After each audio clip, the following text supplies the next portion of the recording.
ओम श्री गणेशाय नमः। ओम श्री सरस्वती नमः। ओम श्री कृष्ण सीतारामाभ्याम नमः। श्रीमद् भागवत महापुराण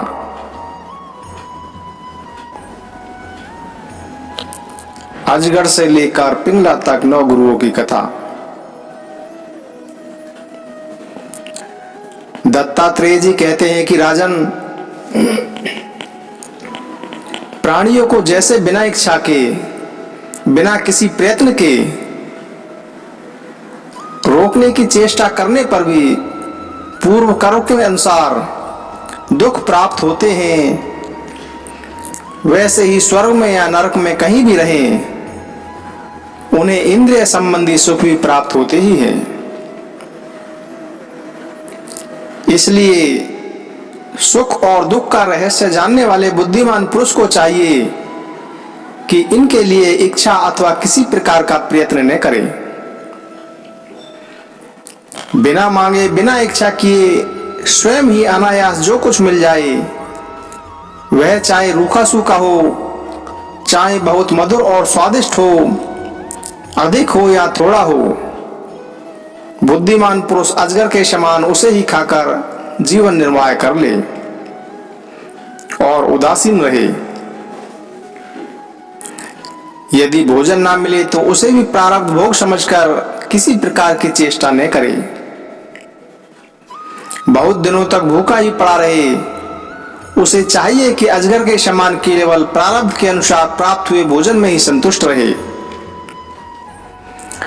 उसके शरीर में मनोबल, इंद्रिय बल और देह बल तीनों हो तब भी वह निश्चेष ही रहे। निद्रा रहित होने पर भी सोया हुआ सा रहे और कर्मेंद्रियों के होने पर भी उनसे कोई चेष्टा न करे। राजन, मैंने अजगर से यही शिक्षा ग्रहण की है। समुद्र से मैंने यह सीखा है कि साधक को सर्वथा प्रसन्न और गंभीर रहना चाहिए। उसका भाव अथाह, अपार और असीम होना चाहिए, अथवा किसी भी निमित्त से उसको क्षोभ नहीं होना चाहिए। उसे ठीक वैसे ही रहना चाहिए जैसे ज्वार भाटे और तरंगों से रहित शांत समुद्र।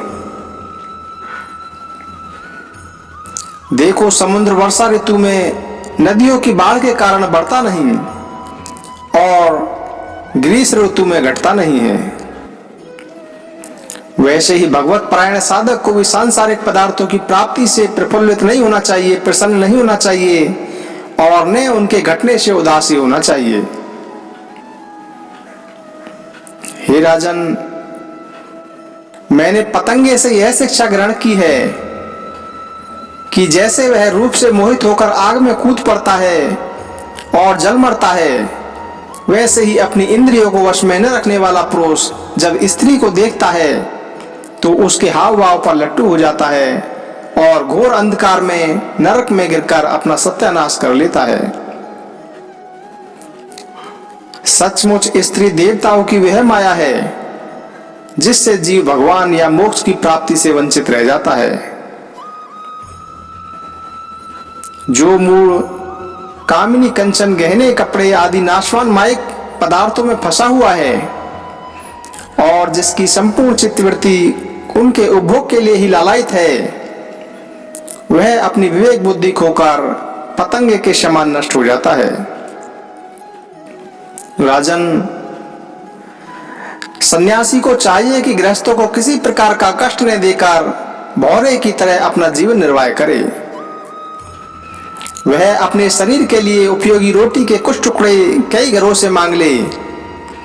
जिस प्रकार भौरा विभिन्न पुष्पों से, चाहे वे छोटे हो या बड़े, उनका सार संग्रह करता है, वैसे ही बुद्धिमान पुरुष को चाहिए कि छोटे बड़े सभी शास्त्रों से उनका सार, उनका रस निचोड़ ले। राजन, मैंने मधुमक्खी से यह शिक्षा ग्रहण की है कि सन्यासी को सायकाल अथवा दूसरे दिन के लिए भिक्षा का संग्रह न करना चाहिए। उसके पास भिक्षा लेने को कोई पात्र हो तो केवल हाथ और रखने के लिए कोई बर्तन हो तो सिर्फ पेट। वह कहीं संग्रह न कर बैठे, नहीं तो मधुमक्खी के समान उसका जीवन भी दूभर हो जाएगा। यह बात खूब समझ लेनी चाहिए कि सन्यासी सवेरे शाम के लिए किसी प्रकार का संग्रह न करे, और यदि संग्रह करेगा तो मधुमक्खियों के समान अपने संग्रह के साथ ही जीवन भी गंवा बैठेगा। हे राजन, मैंने हाथी से यह सीखा कि सन्यासी को कभी पैर से भी काठ की बनी हुई स्त्री का भी स्पर्श नहीं करना चाहिए। यदि वह ऐसा करेगा तो जैसे हथनी के अंग संग से हाथी बंध जाता है, वैसे ही वह भी बंध जाएगा। विवेकी पुरुष किसी भी स्त्री को कभी भी भोग्य रूप से स्वीकार नहीं करे, क्योंकि यह उसकी मूर्तिमती मृत्यु है। क्योंकि यह उसकी मूर्तिमती मृत्यु है। यदि वह स्वीकार करेगा तो हाथियों से हाथी की तरह अधिक बलवान अन्य पुरुषों के द्वारा मारा जाएगा। मैंने मधु निकालने वाले पुरुष से यह शिक्षा ग्रहण की है कि संसार के लोभी पुरुष बड़ी कठिनाई से धन का संचय तो करते रहते हैं, किंतु वह संचित धन न किसी को दान करते हैं, न स्वयं उसका उपभोग करते हैं। बस जैसे मधु निकालने वाला मधुमक्खियों द्वारा संचित रस को निकाल ले जाता है, वैसे ही उनके संचित धन को भी उसकी टोह रखने वाला कोई दूसरा पुरुष ही भोगता है। तुम देखते हो कि न कि मधुहारी मधुमक्खियों का जोड़ा हुआ मधु उनके खाने से पहले ही साफ कर जाता है, वैसे ही गृहस्थियों के बहुत कठिनाई से संचित किए पदार्थों को, जिनसे वे सुख भोग की अभिलाषा रखते हैं, उनसे भी पहले सन्यासी और ब्रह्मचारी भोगते हैं। क्योंकि गृहस्थ तो पहले अतिथि अव्यक्तों को भोजन कराकर ही स्वयं भोजन करेगा। मैंने हिरण से यह सीखा है कि वनवासी सन्यासी को कभी विषय संबंधी गीत नहीं सुनने चाहिए। वह इस बात की शिक्षा उस हिरण से ग्रहण करे जो व्याध की गीत से मोहित होकर बंध जाता है। तुम्हें इस बात का पता है कि हिरण्य के गर्भ से पैदा हुआ मुनि स्त्रियों का विषय संबंधी गाना बजाना नाचना आदि देख सुनकर उनके वश में हो गए थे और उनके हाथ की कठपुतली बन गए थे। अब मैं तुम्हें मछली की सीख सुनाता हूं। जैसे मछली कांटे में लगे हुए मांस के टुकड़े के लोभ से अपने प्राण गंवा देती है, वैसे ही स्वाद का लोभी दुर्बुद्धि मनुष्य भी मन को मत कर व्याकुल कर देने वाली अपनी जिह्वा के वश में हो जाता है और मारा जाता है। विवेकी पुरुष भोजन बंद करके दूसरी इंद्रियों पर तो बहुत शीघ्र विजय प्राप्त कर लेते हैं, परंतु इससे उनकी रसना इंद्रिय वश में नहीं होती। वह तो भोजन बंद कर देने से और भी प्रबल हो जाती है। मनुष्य और सब इंद्रियों पर विजय प्राप्त कर लेने पर भी तब तक जितेंद्रिय नहीं हो सकता जब तक रसेंद्रिय को अपने वश में नहीं कर लेता, और यदि रसेंद्रिय को वश में कर भी लिया तब तो मानो सभी इंद्रिय वश में हो गई हैं। हे नृपनंदन, प्राचीन काल की बात है कि विदेह नगरी मिथिला में एक वेश्या रहती थी। उसका नाम था पिंगला। मैंने उससे जो कुछ शिक्षा ग्रहण की वह मैं तुम्हें सुनाता हूं। वह स्वेच्छाचारिणी तो थी और रूपवती भी थी। एक दिन रात्रि के समय किसी पुरुष को अपने रमण स्थान में ले जाने के लिए खूब बंटन कर उत्तम वस्त्र भूषणों से सजकर बहुत देर तक अपने घर के बाहरी दरवाजे पर खड़ी रही। हे नवरत्न, उसे पुरुष की नहीं धन की कामना थी, और उसके मन में यह कामना इतनी दृढ़मूल हो गई कि वह किसी भी पुरुष को उधर से आते जाते देखकर यह सोचती थी कि यह कोई धनी है और मुझे धन देकर उपभोग करने के लिए आ रहा है। जब आने जाने वाले आगे बढ़ जाते तब वह फिर संकेत जीवनी वैश्या यही सोचती कि यह अवश्य ही अब की बार जो आ रहा है वह धनी होगा जो मेरे पास आएगा। उसके चित्त की यह दुराशा बढ़ती ही जाती थी। वह दरवाजे पर बहुत देर तक टंगी रही। उसकी नींद भी जाती रही। वह कभी घर के बाहर जाती तो कभी घर से बाहर आती। इस प्रकार आधी रात हो गई। हे राजन, सचमुच आशा और सो भी धन की बहुत बुरी है। धनी की बाट जोहते जोहते उसका मुंह सूख गया, चित्त व्याकुल हो गया। अब उसे इस वृत्ति से बड़ा वैराग्य हुआ। उसमें दुख बुद्धि हो गई। इसमें संदेह नहीं कि इस वैराग्य का कारण चिंता ही थी, परंतु ऐसा वैराग्य भी है तो सुख का ही हेतु। जब पिंगला के चित्त में इस प्रकार वैराग्य की भावना जागृत हुई तब उसने एक गीत गाया। वह मैं तुम्हें सुनाता हूं। राजन, मनुष्य आशा की फांसी पर लटक रहा है। इसको तलवार की तरह काटने वाली यदि कोई वस्तु है तो वह केवल वैराग्य है। हे प्रिय राजन, जिसे वैराग्य नहीं हुआ है, जो इन बकोड़े से उबा नहीं है, वह शरीर और इसके बंधन से ही उसी प्रकार मुक्त नहीं हो सकता जैसे अज्ञानी पुरुष ममता छोड़ने की इच्छा भी नहीं करता। पिंगला ने यह गीत गाया था कि हाय मैं इंद्रियों के अधीन हो गई। भला मेरे मोह का विस्तार तो देखो। मैं इन दुष्ट पुरुषों से जिनका कोई अस्तित्व ही नहीं है विषय सुख की लालसा करती हूँ। कितनी दुख की बात है, मैं सचमुच मूर्ख हूँ। देखो तो सही, मेरे निकट से निकट हृदय में मेरे सच्चे स्वामी भगवान विराजमान हैं। वे वास्तविक प्रेम, सुख और परमार्थ का सच्चा धन भी देने वाले हैं। जगत के पुरुष अनित्य हैं और वे नित्य हैं। मैंने उनको तो छोड़ दिया और उन तुच्छ मनुष्य का सेवन किया जो मेरी एक भी कामना पूरी नहीं कर सकते। उल्टे दुख, भय आदि व्याधि, शोक और मोह भी देते हैं। यह मेरी मूर्खता की हद है कि मैं उनका सेवन करती हूँ।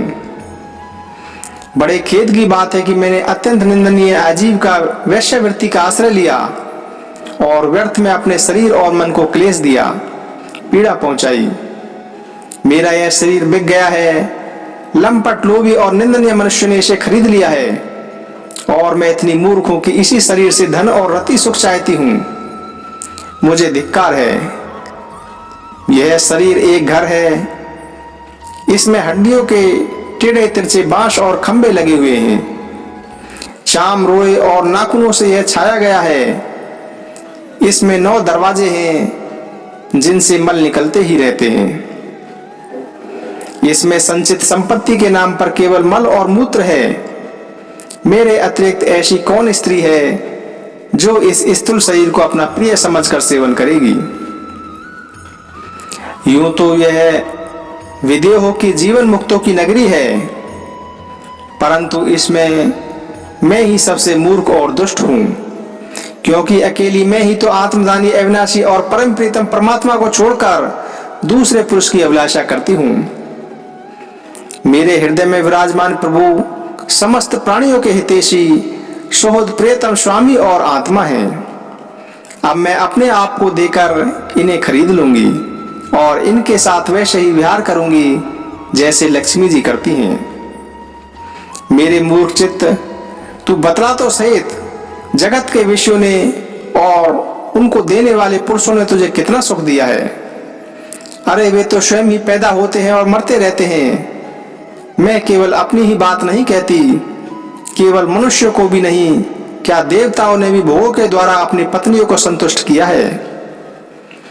वे बेचारे तो स्वयं काल के गाल में पड़े पड़े करा रहे हैं। अवश्य ही मेरे किसी शुभ कर्म से विष्णु भगवान मुझ पर प्रसन्न हैं, तभी तो दुराशा से मुझे इस प्रकार वैराग्य हुआ है। अवश्य ही मेरा यह वैराग्य सुख देने वाला होगा। यदि मैं मंदभागिनी होती तो मुझे ऐसा दुख ही नहीं उठाने पड़ते जिनसे वैराग्य होता है। मनुष्य वैराग्य के द्वारा ही घर आदि के सब बंधनों को काटकर शांति लाभ करता है। अब मैं भगवान का यह उपकार आदर पूर्वक सिर झुकाकर स्वीकार करती हूँ। और विषय भोगों की दुराशा छोड़कर उन्हीं जगदीश्वर की शरण ग्रहण करती हूँ। अब मुझे प्रारब्ध के अनुसार जो भी कुछ मिल जाएगा उसी से निर्वाह कर लूंगी और बड़े संतोष तथा श्रद्धा के साथ रहूंगी। अब मैं किसी दूसरे पुरुष की ओर न ताक कर अपने हृदय और आत्म स्वरूप प्रभु की साथ ही विहार करूंगी। यह जीव संसार के कुएं में गिरा हुआ है, विषयों ने इसे अंधा बना दिया है, काल रूपी अजगर ने इसे अपने मुंह में दबा रखा है। आप भगवान को छोड़कर इसकी रक्षा करने में दूसरा कौन समर्थ है। जिस समय जीव समस्त विषयों से विरक्त हो जाता है उस समय वह स्वयं भी अपनी रक्षा कर लेता है। इसलिए बड़ी सावधानी के साथ यह देखते रहना चाहिए कि सारा जगत काल रूपी अजगर से ग्रस्त है। दत्तात्रेय जी कहते हैं कि हे राजन, पिंगला वैश्या ने ऐसा निश्चय करके अपने प्रिय धनियों की दुराशा, उनसे मिलने की लालसा का परित्याग कर दिया और शांत भाव से जाकर वह अपनी सेज पर सो रही। सचमुच आशा ही सबसे बड़ा दुख है और निराशा ही सबसे बड़ा सुख है, क्योंकि पिंगला वैश्या ने जब पुरुष की आशा त्याग दी तभी वह सुख से सो सकी। जय श्री कृष्णा, जय श्री कृष्णा। भागवत भगवान की है आरती, पापियों को पाप से है तारती। ये अमर ग्रंथ, ये मुक्ति पंथ, ये पंचम वेद निराला, नव ज्योति जलाने वाला। हरि नाम यही, हरि धाम यही, यही जग मंगल की आरती। पापियों को पाप से है तारती। श्री भागवत भगवान की है आरती, पापियों को पाप से है तारती। ये शांति गीत पावन पुनीति, पापों को मिटाने वाला, हरि दर्श दिखाने वाला। यह सुख करनी, यह दुख हरनी, श्री मधुसूदन की आरती। पापियों को पाप से है तारती। श्री भागवत भगवान की है आरती, पापियों को पाप से है तारती। ये मधुर बोल जग फंद खोल, सन्मार्ग दिखाने वाला, बिगड़ी को बनाने वाला। श्री राम यही, सघन श्याम यही, यही प्रभु महिमा की आरती। पापियों को पाप से है तारती। श्री भागवत भगवान की है आरती, पापियों को पाप से है तारती। श्री कृष्ण गोविंद हरे मुरारी, नाथ नारायण वासुदेवा।